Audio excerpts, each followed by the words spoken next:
Welcome back to Filling in the History. I am the amateur historian. This is our 19th episode. We're coming up on a milestone here. Today is going to be an interesting one. It's going to be a little bit more brief. There's going to be two parts to it. The first one that we have is going to be actually a letter to Hyrum Smith. And I'm going to be spending a lot more time on this letter than normal because it is written entirely in the hand of Joseph Smith. And we have less than 40 total pages of Joseph Smith's own handwriting. So we're going to give this one a little extra special sauce. It's also written to his brother.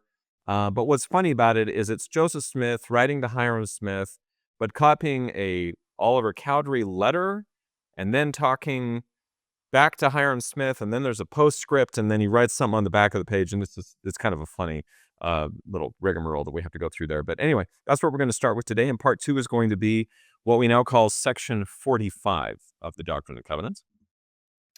And so hopefully we have a great time here today. So we're going to get right to it. This is the letter here. It is written in the hand of Joseph Smith, which is, again, pretty rare.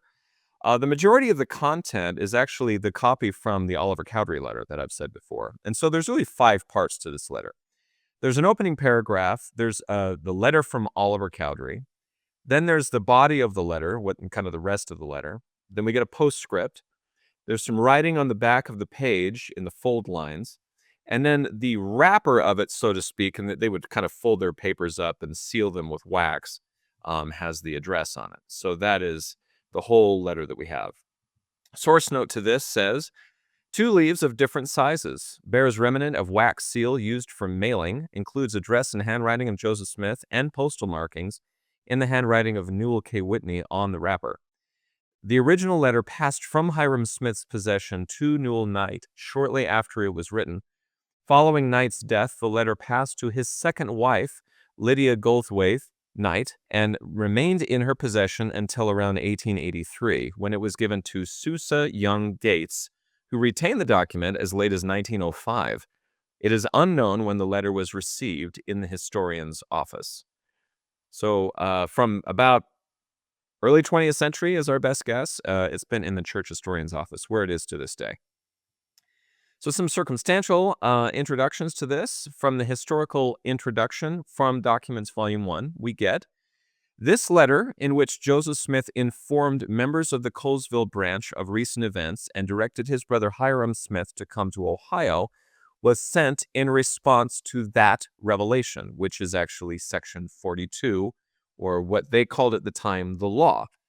And just this is kind of what most recently happened. And so there was a lot of activity about the church, like responding to the law. There was sending missionaries out 2 by 2. They are to go out and then they're going to be called back soon. And so, yeah, everyone kind of went nuts on this. And we'll get into a few other things that happened there as well. So as far as the letter from Oliver is concerned, which consumes the majority of this, we get this from the historical introduction. Joseph Smith included within his letter a copy of a letter from Oliver Cowdery that described Cowdery's efforts to preach to the American Indians west of Missouri.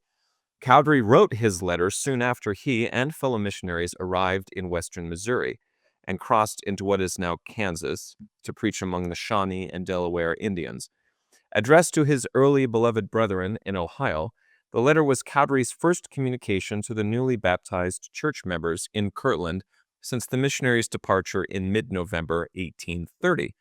Joseph Smith introduced Cowdery's epistle by writing to Hyrum, quote, "We have received a letter from Oliver, dated Independence, Jackson County, Missouri, January 29th, 1831. Although Joseph Smith was in Kirtland when the letter was received, Cowdery did not know that Joseph Smith would be one of the recipients. The revelations directing church members to gather to Ohio were dictated after the missionaries had departed, and Cowdery would have expected Joseph Smith to be in New York. Cowdery's letter demonstrates his concern for the recent converts in Ohio and suggests that those converts were also interested in hearing news of his mission to the Indians. So this letter is actually one of 3 letters that still exist from his mission. So these are the 3. So obviously we have the one that we're reading right now. This was written to Hyrum Smith. The other 2 are actually in letter books. So this is the second one, and here is the third one. And these are letters describing, and these are just letters about Oliver Cowdery's mission. So yeah, the missionaries didn't know that the church had moved away from New York State, and they were on their way to Ohio. So footnote 7 that we get from this. Other evidence supports the possibility that the participants in the mission to the Lamanites did not know Joseph Smith had already moved to Kirtland, or that the church members in New York were in process of moving to Ohio. A 14 February 1831 letter from Cowdery to Superintendent of Indian Affairs William Clark indicates that Cowdery believed the church to be headquartered in New York. Pratt, who left Missouri in mid-February on a journey to the east, later recorded that upon his arrival in Kirtland in spring 1831, quote, "The news was that the whole church in the state of New York was about to remove to Ohio," unquote. So that's what you get as far as an introduction to this letter and why we have it and what it's all about.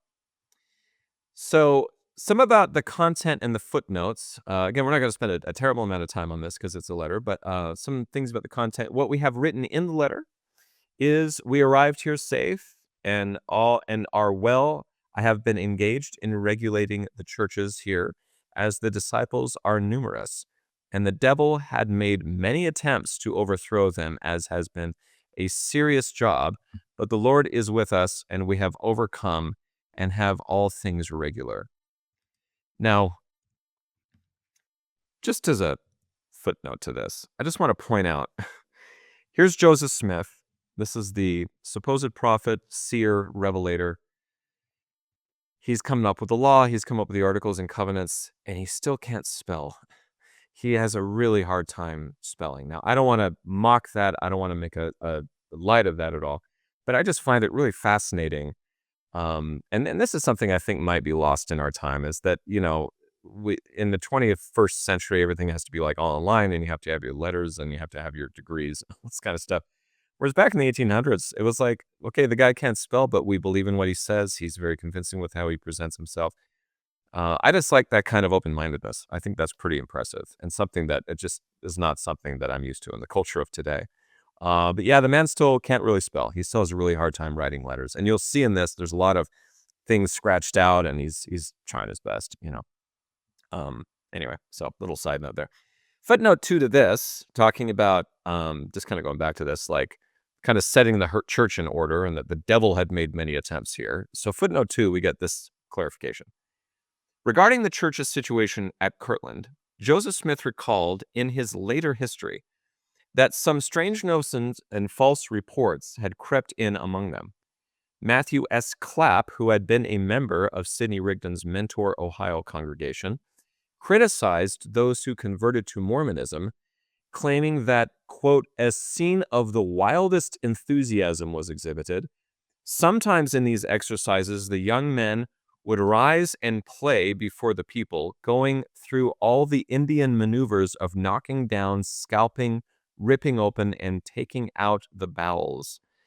At other times, they were taken with a fit of jabbering that they call speaking foreign languages by divine inspiration," unquote. So apparently that's what they came home to in Ohio. And apparently it was somewhat upsetting. We also get this statement. It says, "My dearly beloved brethren, after a considerable lengthy journey," this is Oliver Cowdery speaking, a bit of an understatement here, I think. It says in footnote 4, according to Parley P. Pratt, Cowdery and his fellow missionaries traveled 1,500 miles from New York to Missouri, the last part of which was on foot in early January, quote, "through trackless wilds of snow," unquote. So to say a considerable lengthy journey, I think is still just like a little understated. You're talking about over 1,500 miles, most of that on foot. I like this picture, though. I like to think that this description that Parley P. Pratt is sharing here was the inspiration for this painting, which I think is kind of fun. We also have written, "I have had 2 interviews with the chief of the Delawares, who is a very old and venerable looking man, after having lain before him and 18 of or 20 of the council of that nation. The truth he said that he and they, he and thy, sorry, this is their spelling, they were very glad for what I, their brother, had told them, and they had received it in their hearts, etc. But how much matter will go with this tribe to me is uncertain, neither can I at present conclude much about it. So apparently they had a really good experience, but I guess Oliver Cowdery wasn't entirely sure what that might have meant. So footnote 7 here says, the leading Delaware chief at this time was Windund, also named William Anderson. He was a Delaware leader for more than a decade and had negotiated his people's removal to the new agency in Indian Territory, arriving with his people there only months before Cowdery's visit. Parley P. Pratt later reconstructed the missionaries' interviews with the Delaware, including Cowdery's explanation of the Book of Mormon to the assembled council. Footnote 8 goes a little further here, clarifies from Oliver Cowdery's second letter that he had. 2 months later, Cowdery wrote that the blacksmith who did work for the Delaware reported that, quote, the principal chief says he believes every word of the Book of Mormon, or the book, sorry, and there are many more in the nation who believe, and we understand there are many among the Shawnees who also believe, unquote. So an interesting report from a guy that did blacksmithing for this Native American tribe. And I also want to point out that with all the things that they did on this mission, that you get some evidence there that the snow was really that bad. There are some contemporary weather reports that for some reason it was actually pretty deep and pretty intense. So a couple of other things from this letter that are kind of fun. So a lot of affectionate language towards his brother, who he loved very much, and to his family. There's always the ask about how people are doing and where things are going from there. It sounds like what happened in this letter, too, is sort of reporting that we have kind of calmed things down and cooled things off a bit so that, everybody's kind of behaving themselves in Ohio. Everybody's moving properly. And then just as a footnote here also, the postal mark here, which we don't know exactly who that was, probably the postmaster in Palmyra area, 25 cents to mail the letter. Now, back then, that's a lot of money, considering today that it costs about that, if you think about it. But 25 cents back in the day when you could buy a house for $300 is a lot of money to mail a letter. So a little of that. So a bit of an update from Joseph about Ohio, about the missionary work that was going on, and also this letter is an indication as well that the missionaries need to start coming back. So Oliver Cowdery and his crew are coming back, as well as the other 2x2 missionaries that left as well during that time. And so that's this letter that we get from Joseph Smith's own hand to his brother Hyrum Smith. And so I've spent a little bit more time maybe than I would otherwise. But again, it's so rare that we get this kind of handwriting that I thought it was important to note. So that's part 1. And in our next part, we're going to be talking about section 45, which is a very significant section of scripture and doctrine, even for the current church, about sort of God and Christ and his relationship to humanity, and a little bit more insight into how and the idea that the Heavenly Father and the Son of God and the Holy Ghost are still working with humanity very actively for their salvation. So that's all going to be in the next part, which is 45. So stay tuned for that. All righty, let's slide on into part 2, which is section 45 of what we now call section 45 of the Doctrine and Covenants. The earliest copy that we have of this is Revelation Book 1, handwriting of John Whitmer. This one is called a prophecy. So we're getting away from commandments. So to this point, we've had things like Articles and Covenants, we've had the law, and now we have a prophecy. So kind of getting into some fun stuff. And later on, there's actually some other descriptions, which I will admit I would hate to spoil for you. They're coming on their way, though. So anyway, so this one's called a prophecy. Most of the corrections are grammatical, and they are actually in the hand of John Whitmer. So he is the one doing a lot of those. There's also an unknown hand and in comma marks and other punctuation. And quite frankly, I'm not sure how you're supposed to figure out who wrote a comma. I mean, that's a comma. So We may never know. Not sure it matters much, but anyway. Some comments put in there. And Joseph Smith himself, once again, his own hand, makes a couple of small corrections, which are on page 74 of the Revelation Book 1. And he also adds something here. You can see here it says, until it is expedient in me, towards the end of this prophecy. Following that, you also get an addition by Sidney Rigdon's handwriting, which says that they consider these things, for when the Lord shall appear, he shall, so forth and so on, which is basically at the end of the prophecy. So a couple of interesting additions there. And Joseph Smith and Sidney Rigdon, John Whitmer, all have their hand in making that happen. So it is chapter 48 in the Book of Commandments, where it is called a revelation. And it is also section 15 in the Doctrine and Covenants, where it is still called a revelation. And even to this day, we call it a revelation. So this idea of calling it a prophecy never really took, but it is definitely a very, very important section even to this day. Something that I thought was really interesting is that there is no wording differences between the 1981 and 2013 editions of this revelation. But there is a significant amount of ellipses that you get here. So look at all these ellipses. So in the previous version, just imagine this without the ellipses. But here it is. It says, prefacing the record of this revelation, Joseph Smith's history states that, quote, at this age of the church, many false reports and foolish stories were published and circulated to prevent people from investigating the work or embracing the faith. But to the joy of the saints, I received the following. And there's a lot of ellipses there. So in the 1981 edition, those are all just kind of put together. So what are in the ellipses? Well, I'm glad you asked, because you know what? You are at the Filling in the History podcast. So if I can't fill in some ellipses, then go someplace else for your high entertainment. But we have found them. So worry not. We will get to that in a moment. But I also wanted to mention that this revelation, like many others, was published in the Evening and Morning Star. But we also have two other handwritten copies of this, which are interesting because most of the footnotes for this section out of the Joseph Smith papers note grammatical and wording changes between these two. One is from William McClellan, who made a copy for himself.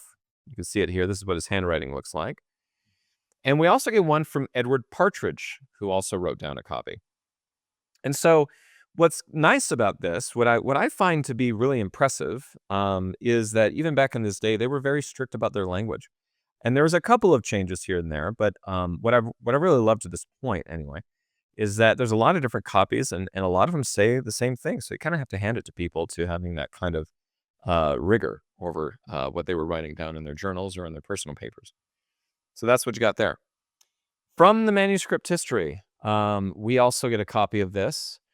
It is what would now still be called Volume 1 of the History of the Church, but the manuscript history has this.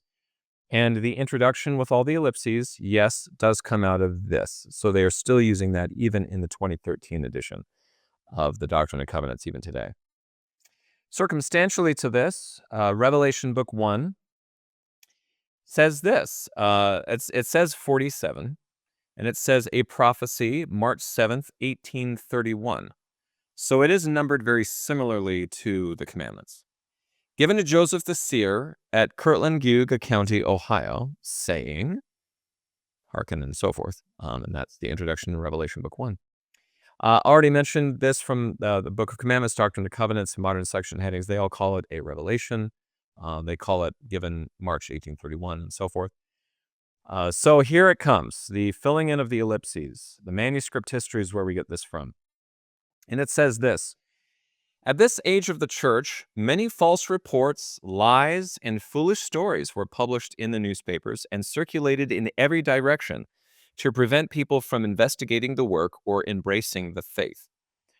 A great earthquake in China, which destroyed from 1 to 200,000 inhabitants, was burlesqued in some papers as, quote, Mormonism in China.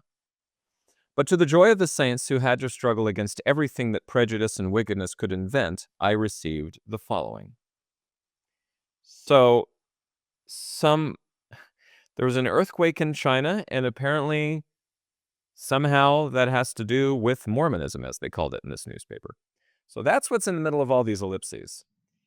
So what are we talking about here? Well, I went into the Joseph Smith papers, and wouldn't you know it, they don't have a single footnote about this, which I was like, really? Okay, well, can't win them all. What I do have, which I will show you once again, is my paperback copy here, Histories, Volume 1. And I have a little markup here, which actually gives, just to kind of give you a visual of it, it is a footnote of its own, nothing special for you who are just listening, but just a footnote down here. And because I loved you so much, I typed it in, and I will now read it to you, because this is a very interesting story. So from the History of the Church, Volume 1, footnote on page 138, you get this, about this earthquake in China and Mormonism in China. Ready? This earthquake in China is a matter of some interest in connection with the history of the church, since it was the means of bringing Sidman's writer, a somewhat noted preacher of the Campbellite faith, into the church. According to Hayden's History of the Disciples on the Western Reserve, which is a Campbellite book, by the way, Mr. Ryder was much perplexed over quote-unquote Mormonism, and for a time was undecided whether to join the church or not. Quote, in the month of June of 1831, writes Mr. Hayden, quote, he read in a newspaper an account of the destruction of Pekin in China, and he remembered that 6 weeks before, a young Mormon girl had predicted the destruction of that city, unquote. J.H. Kennedy, in his early days of Mormonism, refers to the same thing and adds, quote, this appeal to the superstitious part of his nature was the final weight in the balance, and he threw the whole power of his influence upon the side of Mormonism. His surrender caused an excitement almost equal to that which followed the fall of Rigdon, unquote.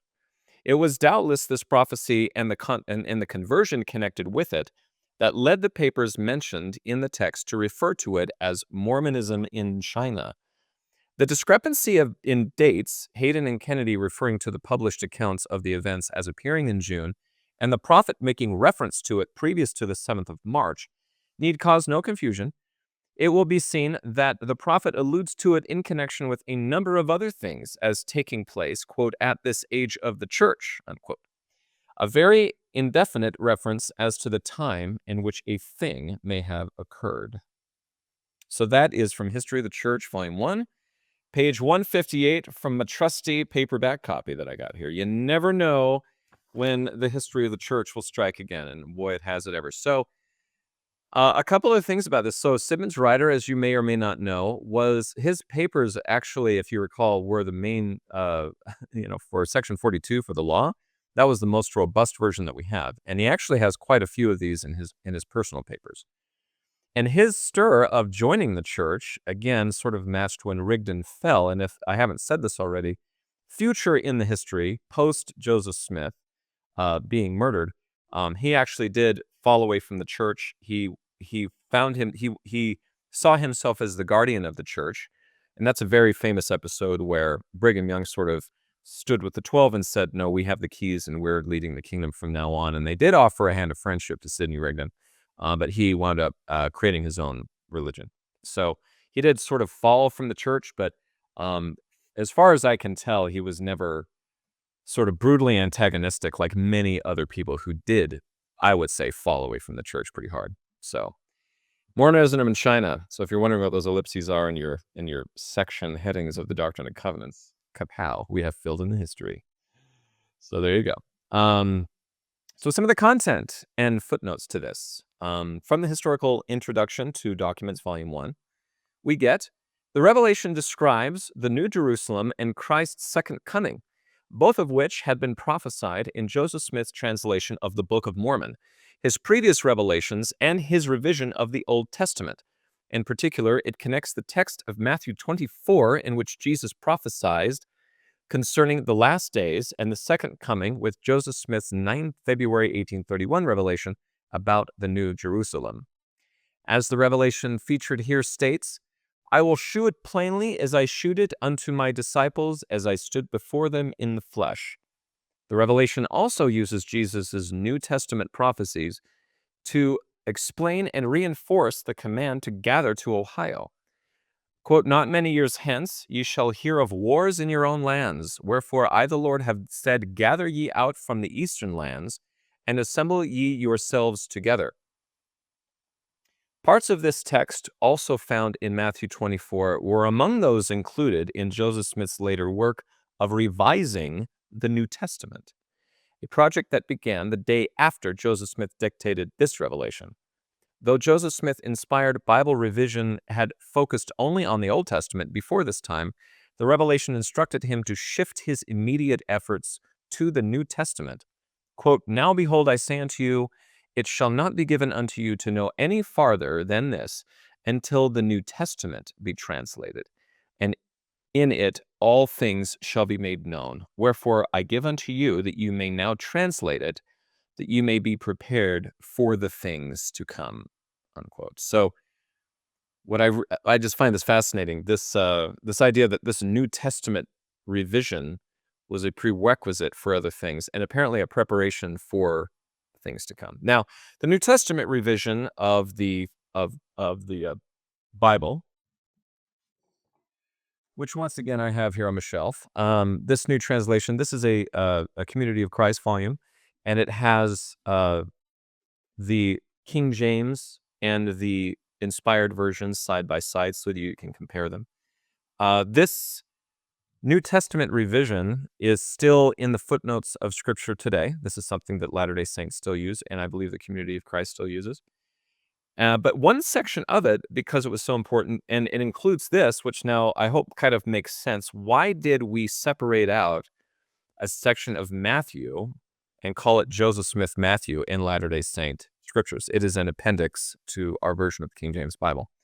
And this is, I would submit, one of the reasons why is because it is mentioned here in section 45, this prophecy, and it is also specifically referred to as you need to, translate the New Testament so it can make known things to you and it'll prepare you for things to come. So that's one of the reasons, in my opinion, why there's a whole portion of translated material from this New Testament revision that's in our Pearl of Great Price today. So a little bit about that to kind of give a little importance and maybe some reasons why our scriptures are currently in the way they are today. So a lot of the footnotes that we get between Revelation Book 1 and the written copies of this are actually mostly footnotes and whatnot, changes, little wordings, little punctuation things between the Partridge and McClellan manuscript as well. So a couple of things inside of the Revelation itself. So we have written, "Let me shew it unto you, even my wisdom, the wisdom of whom ye say is the God of Enoch and his brethren, who were separated from the earth and were reserved unto myself a city, reserved until the day of righteousness shall come, a day which was sought for by all holy men, and they found it not because of the wickedness and abominations, and confessed that they were strangers and pilgrims on the earth." So that's from Revelation Book 1.